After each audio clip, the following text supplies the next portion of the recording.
तर नमस्कार मित्रांनो, ठाकरे गटातून शिंदे गटामध्ये गेलेले चंद्रहार पाटलांनी या स्पर्धेचे मित्रांनो आयोजन केलं होतं बैलगाडा शर्यत। राज्यातून मित्रांनो अनेक बैलगाडा स्पर्धकांनी या भागामध्ये सहभाग असा आपला नोंदवला होता।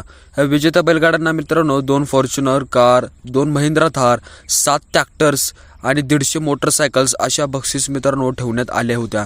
पण मित्रांनो फॉर्च्युनरची कार किंमत जवळपास 40 लाखापासून ते 60 लाखापर्यंतच्या घरात असून थार 14 लाखापासून ते 25 लाखाच्या घरात असून त्यामुळे मित्रांनो करोडो रुपयांचे बक्षीस हा लयलूट झाले होते।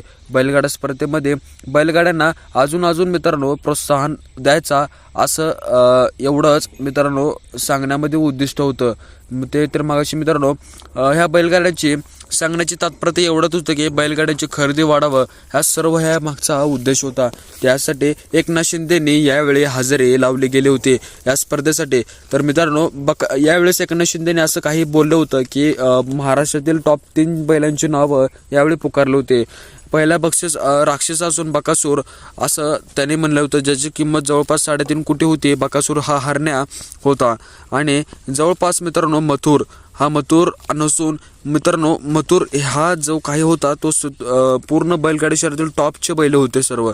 आणि हेलिकॉप्टर असं काही वैजा त्याचं नाव होतं सर्व।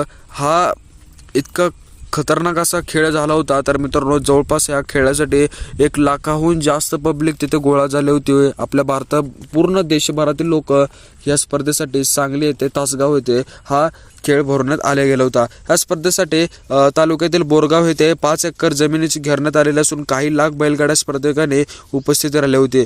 उपमुख्यमंत्री एकनाथ शिंदेसह अनेक नेते उद्घाटनावेळी उपस्थित होते। मात्र ह्या सर्व या गोष्टीमध्ये देखील असं या सांगण्यात आलं गेलं होतं। मात्र तेवढ्यातच शिवसेनेचे मित्रांनो काही ॲक्टर्स लोक देखील तिथे आले गेले होते। अधिवेशनास देखील असं काही राजकीय वातावरणाबद्दल जे काही सांगण्यात आलं गेलं होतं ते ह्यामध्ये स्पष्ट आता होत आहेत। यासाठी आता आगामी स्थानिक निवडणुकीच्या तोंडावर देखील शिंदे गटासह देखील डबल महाराष्ट्र केसरी आणि श्री चंद्रहार पाटलांनी आपले काही शक्ती प्रदर्शन केलं होतं यातून जर बोललं जात आहे। कारण यामध्ये आपली ताकद काढावी किंवा आपल्या मतदारसंघामध्ये आपलं मोठं नाव व्हावं यासाठी काही उद्देश असेला असं काही सांगण्यात यावेळी चर्चा करण्यात येत आहे। महाराष्ट्रामध्ये एवढे करोडोंची बक्षिसं ठेवण्याचे हेतू आपला काही ताकद दाखवण्याचा हेतू तर आहे की नाही असं काही बोललं जात आहे।